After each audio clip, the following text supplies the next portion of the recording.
Hi everybody, good morning. This is Jean here, Jean Truelove from Truelove Quilts for You. I have finished my quilt top that is behind me with my corners, and as you can see, I made a big song and dance about doing these corners, maybe in a Dresden plate type of fan type of thing. I ended up doing just a solid or a plain fabric corner.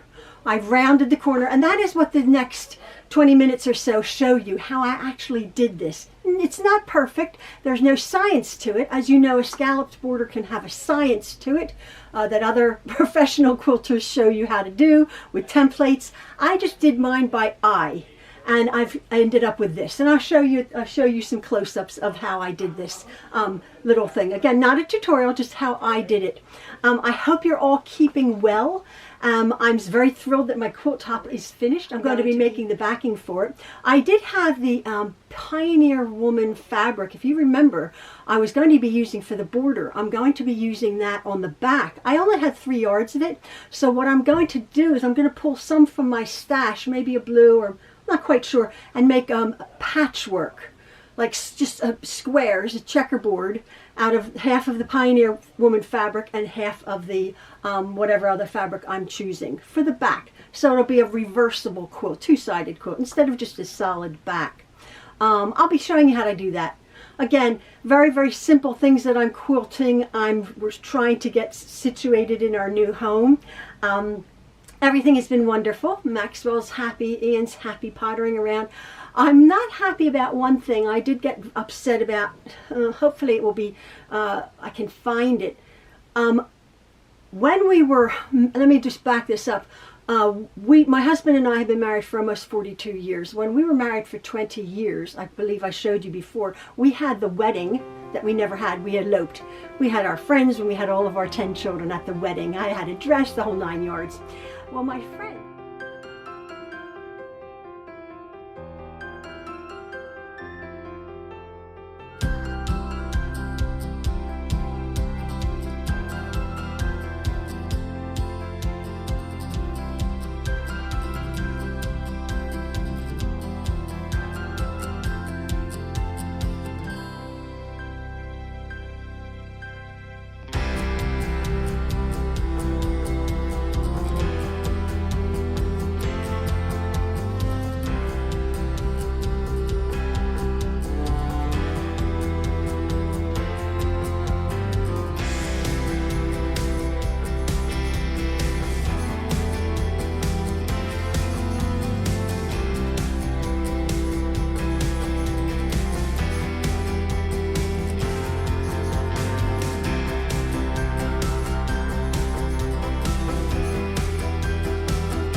Well, my friends, we didn't have a talk or anything. It was just a party.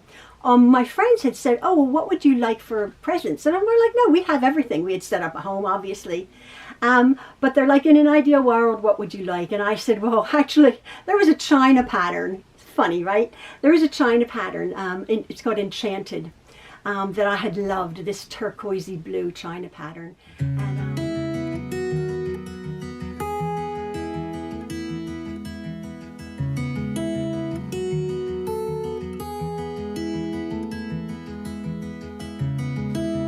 And, unbeknownst to us, all of our friends had gotten together, about 100 of them, and got us, collectively and separately, a place setting for 16.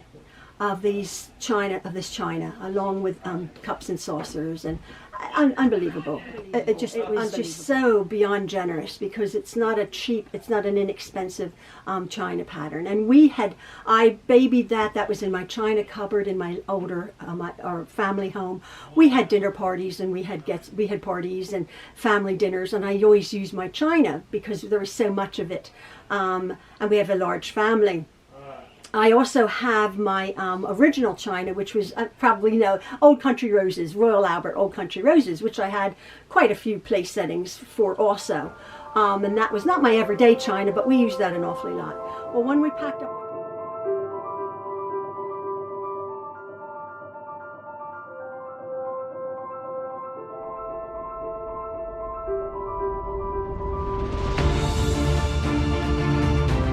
Well, when we packed up our original family home, which was what, 3 houses ago, I remember packing that up ever so carefully, and long story short, I cannot find half of the china, either pattern. I can find most of my Old Country Roses china, but I can't find my dinner plates, which I had about 12 to 16 dinner plates, and I only have about 8 or 9 of my enchanted plates, so there's 7 or 8 missing.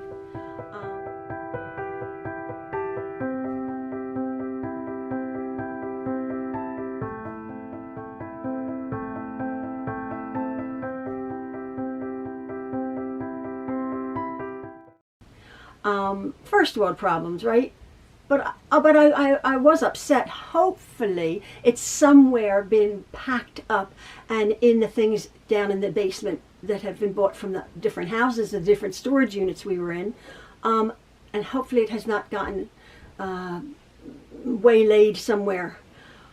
I know well, I'm not quite sure for a fact that it was not in the basement of the house that we just had come from, which, as you know, the basement, when it was hit by the tornado and the flash flooding, the basement filled up with water, and everything in the basement, everything was under 7 foot of water and spilled out into our home, and we were rendered houseless for a while. So I don't think my china was down in the basement, because I found 3/4 of it, but my plates are gone. Some of my plates are gone. Just upset me. As I said, first world problems, right? But it was so very special. Our friends had gotten these for us, and we had used them, and we had lost so much. We still have so much. We are so blessed, but we really did lose a lot of things that people, you know, again, going back 9-10 months to when the disaster happened, people were all like, oh, you can replace things. Well, yeah, you can. But this is something we couldn't at this moment replace, because this was expensive, very, very expensive.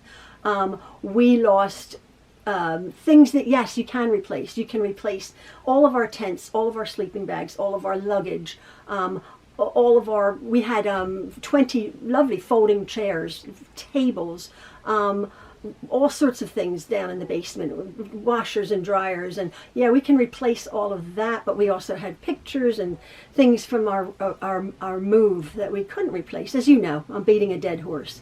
But anyway, I'm not going to pray that I find my china. I'm just going to hope that I can find my china, that what's left of my place settings. It was a very special present, and that's really just thrown me for a little bit of a loop. The last few days, I was really bothered about that. And Ian is, you know, we have boxes and boxes and boxes still to go through. I couldn't get all of my fabric up. I have so much fabric, but couldn't get it all up, which is fine. It's all taken care of. My library books, I had, when in our original home, I had over 2,000 books. We had a library in our original family home of 30 years. We had one room which was a library, floor to ceiling, 4 walls wrapped in books. I donated about 1,500 books. So I had to go through all my precious books that I've been collecting for over 50 years, and my husband's, and get the best. Well, they are still down in the basement, carefully packed away. We don't really have a room or a wall for them. We're going to try to make a nook for some of my most precious books. We like to read. So things like that, just a little bit annoying. I've just had it was hot this week, and we'd go out on the porch, which is lovely, but I was getting a little bit annoyed, not annoyed, upset because of my silly china. I want to be able to find my china. So I'll let you know if I find my china. If not, oh well, what are you going to do? We still have enough of my enchanted china for a lovely dinner party. And the Old Country Roses is more affordable if I can't find my dinner plates. But yeah, keep our fingers crossed that I can find my china. Anyway, I'm waffling on. This little video is how I finished my quilt top. I'm really pleased about it. Again, you have my playlist that you can go refer back to. Yeah, it's crazy. So everybody just keep safe, keep well, and know that the True Loves are thinking about you, and we all send our love. All right, folks, hope you enjoy the video. See you later. Bye-bye. So I'm working on finishing my top and my bottom borders to my quilt. And as I was saying in the beginning, or I will be saying, I had messed about with maybe a fan out here, or maybe a Dresden plate. But as was suggested beautifully, but as I was looking at it, there's enough interest here that I'm not going to mess about with my corners. I'm just going to do a curve. I put on, this is the right hand side of the long length, and then the left hand side of my border. And I had sewn it on, as you had seen in my last video, and I had sewn it on to the end. And then what I'm doing is I'm tucking that around 1/4 of an inch, okay? I've done this top border. This top border is not sewn on, okay? This top border I have pinned on with my pins going that way so I can see visually the 1/4 inch seam here. I've pinned my whole entire top border on, okay? Now, why I did it this way, I had made, if you'd seen my last video, I had made my border, this border, about 6 inches longer, because then I can sort of jiggery-pokery it where I want my curve to be, sort of like a wallpaper pattern matching, as we talked about. So I've pinned this on, and what I've done is I have put this on my board here, and I'm extremely square. Can you see that? I'm extremely square. I'm square here with my quilt border, and I'm square here with my quilt border, even though that's just pinned on, okay? Now what I have done is I've tucked this bit under about 1/4 of an inch, and this bit I've tucked under a long way. I will be cutting that off. I will be sewing that and cutting this off to 1/4 of an inch. But as you can see, I have all of this that I sort of messed about with to get this sort of profile. So there will be the 1/4 of an inch that I'm going to be sewing my corner square to, if you can understand that. I'm just doing this visually. Now, as you know, I had used this roll of packing tape, okay? I just had it to hand as my profile for my curves. Again, I've been told you can use a plate, a bowl, a whatever, something smaller, something larger to get the profile. I found that profile was really nice. So then what I have done is I sort of think, well, I want the similar, or I want the same profile of a circle in here, okay? So what I did is I cut out a piece of paper. I cut out a circle of a piece of paper, just like that, all right? The entire circle. I then cut out a piece of fabric. Now what I've done is I didn't have this, because this was this was a pack of layer cakes. I didn't have any of this fabric left over. I used the entire 42-inch squares for this pattern. Again, you can see my playlist for how I made the actual body of the quilt. This fabric here is not the same line as this, but it all coordinates. This I just had, this sort of gingham, I just had in my stash, and I thought, oh, I quite like that. So I'm going to be using, I believe, hold on, I think I had used this before. It was a fat quarter from another fabric line. This was a connecting threads. Beautiful line. I got this a while ago. 2018, yeah. English Tea, it's called, by Connecting Threads. number 91334. I don't know if they have this fabric line, but I quite love that red gingham. Again, my favorite color. So I will cut out 4 of these circles. Okay. Also what I have done is I've cut out a square which is larger than the piece I'm going to be needing here. Let me just shift this up so you can see what I'm going to be doing. Again, I'm keeping this lovely and straight. Now this is going to be accounting for my seam, my 1/4 inch seam here and seam here. So just bear with me. I've made sure that this piece is cut not on the bias. It's nice and straight on the grain, so there's no shifting, there's no going to be stretching. What I'm going to be doing is I'm just going to put that over the top there, and they're compensating for my 1/4 inch seam there and my 1/4 inch seam there. Just do it a little bit bigger. And what I'm going to do is I'm going to take my ruler. I'm going to set it on the lengthwise here. Set that right up. And I'm going to cut my square the exact size that I'm going to be needing. Okay? Just line it up with the top edge of my border there. And again, I've compensated for my 1/4 inch seams here and here. Okay? So now I have my perfect square. I'll do that in the corner. I don't know what that square is, but I do it visually. Okay, but it's a lovely perfect square. Now what I'm going to do is I'm going to shift that underneath a 1/4 inch as it would be sewn, just like that. Now I'm going to take my circle, and I know that that circle is the same profile as these curves, okay? So what I'm going to do is I'm going to see that, oh, I like the fact that my curve could just continue right around to that point there. Okay, this curve is just continuing right around. Now, this one doesn't have a point here, this one does. I'm not bothered about that because visually you're just going to see the pretty curve. So holding my bottom piece and holding my top piece and just pulling out my fabric there, I'm just going to now see if I like that. What I'm going to do is, because I'm going to be stitching this with the exact same thick red stitch, I'm just going to pull that out just slightly. Again, compensating for the 1/4 inch seam here. I'm just going to pull that out slightly. And there I can see when this is stitched down, I have the exact amount here. There's about 1 inch there, a little bit more over here, but I'm not bothered with that. I can just see that curve follows the curve of my border there.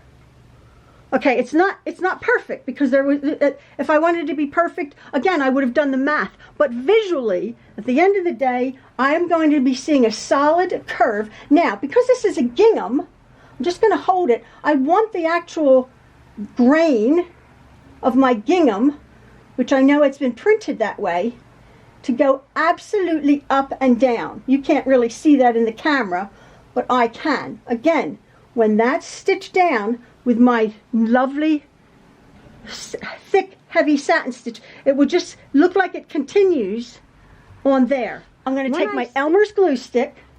This is my purple disappearing Elmer's glue stick, which I use. Now I'm holding that really nice and tight there. I'm just going to lift this up here and hold that with my hand very carefully. I'm going to glue this red piece right down to my white one, like that.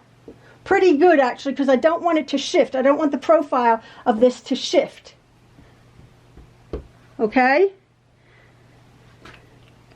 Now I'm going to turn this over, and I'm just going to cut the excess off. I can see that that's nice and straight, the actual pattern. And there is going to be my corner piece. I'm going to go over to my sewing machine. That will be stitched on, just like that. I know that this 1/4 inch seam and that 1/4 inch seam like that. So now when I go to stitch, I'm going to take this off, I'm going to trim this down, I'm going to unpin this. I will stitch the right sides together on the top and the bottom border on each corner. And there you have, I will have my lovely, beautiful corner. So I'm now just going to go over to my machine and I'm going to carefully stabilize this. And again, I had gotten quite a few suggestions. As you know, I had used a piece of copy paper to stabilize my heavy red satin stitch, my heavy red thick close together satin stitch. You do need to stabilize it. I got tons of lovely suggestions. Coffee filters, large coffee filters, tissue paper, newsprint that you can get obviously without the ink on it. Lots of different ways to stabilize, let alone the purchased tearaway stabilizer, which is expensive. But you can use lots and lots of different things. I'm just using copy paper. I showed that in my last video. You absolutely do need a stabilizer so your satin stitches, your applique stays lovely and flat. So what I'm going to do, as you can see, I've already sewn on the two corners of my top or whatever, the side borders, and while they're not absolutely perfect, like this one has just a slight little joggle, I like the fact that it's a rounded corner. All right, again, the purists of quilting would have an absolute mathematical equation for the scallops. I do it by eye, and by eye I think that looks fine. My four corners, my gingham is going the proper way here. Now I'm just going to be doing this one. I have pinned this border on, and I've sort of made it, joggled it for both ends so that both of my corners sort of match and come up with this nice curve here. This one's going up and this one's coming in. Now again, there's not a point here, but that's fine. I'm fine with that. So this one here, this is only pinned on, so I have to figure out what I'm going to trim away. Here is my piece that's going to sort of look like that. That's my corner. So I have to, this is pinned on here, and I've just sort of pulled it back. Again, sort of that wallpaper matching type of thing, shifting my border here and there. So with allowing for the 1/4 inch seam or so, I'm going to be cutting it right about there. It's a little bit more than 1/4 inch, but that's okay. And then I'm going to come here, because this is the border that when it's the right sides together, I'm having to match up this seam here. So I'm just going to pin this here with my pins going the direction of the seam and see what that looks like, because why I'm doing this is I might have to be shifting this slightly, making it a little bit smaller, making it a little bit bigger. Now as you can see, that right there, that the satin stitch was a bit joggled. Now if it continues to be joggled and I can't really match it really well, again because there's no math, what I can do, now that's pretty good, but what I can do is I can go back and I could fill that little bit in with a satin stitch. I could just sort of join that from here to here when it's all finished, when it's all sewn. But that's pretty good. That's matching up pretty well. And then so when I go to sew this on, so I can stitch this piece onto my long border, and then when I go to sew it on, when this seam is finished there, I can just flip it up there, match that seam right there. It is a little bit more than 1/4 inch. Match this seam here, just like we would be sewing on a border. And hopefully, again, this satin stitch will sort of match up. Yes, as you can see, my satin stitch, that little point goes up to there. So now I just show you exactly what I'm doing here. I'm finishing up my last corner, my last curve. How I'm making this work. What I have done is I finished my third corner up there, and I've sewed my seam down to about 4 inches from the top. Okay. If you were doing this just on a regular quilt and wood, putting a corner here, you'd probably measure to here and then cut out your square and just match this seam here. I'm doing this again sort of visually. This seam is been stitched there, so I know that's 1/4 inch, and there's my quarter inch is coming down here where I'm going to be sewing my curve on. This is the one I've shown you, that this is how I cut my white piece here, and this is my curve continuing around to here. This corner ended up pretty good actually. So what I'm going to do is I have to sew the pretty side to the pretty side to here, right? Make a seam here and then continue this seam here. But what I've done is, when I was sort of pattern matching it, everything is lovely and square. Maybe I should have gone over and just sort of finger press that so it's nice and square on my machine here. What I've done is I've sort of tucked that in, again just visually, and I've sort of tucked that in to where I want it, right there, with allowing for my seam allowance here. So what I'm going to do is, again, you can see there's the excess I have. I'm going to cut it, not right on there. I just want to allow just slightly a little bit more. My seam, this seam here is just a little bit more than 1/4 of an inch because it's not exact science, as you can see there. So now, again, visually, I'm going to come back, and my satin stitch is going to be pretty good from this point on around to that point over there. So now I just move this out of the way, and then I flip this over, just saying it is a little bit more than 1/4 of an inch. I just match that up. I've cut this square pretty good. That satin stitch there, right here, is pretty okay. Again, I might have to go back and fill that in a little bit. I'm using red thread.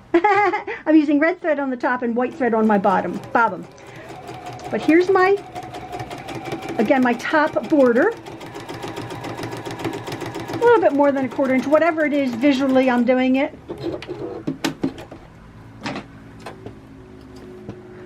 I have really good tension on my machine, so the red stitching is fine. So oh, that's pretty good. Now there's a slight little joggle there. I think what I'll do is I'll go back and I'll just slightly, I won't do it right now because I have to change the setting on my machine, but I'll just put a little bit more of a satin stitch in there, just so you see a nice curve instead of that just slight little joggle there. You see that? Just a little bit. But right now, I'm pretty assured that when I come back to this point here, that when I sew it, that corner curve will match. Again, if it doesn't, I can just go back with another little decorative satin stitch. I'll just finish my border here, making sure everything is nice and square and flat.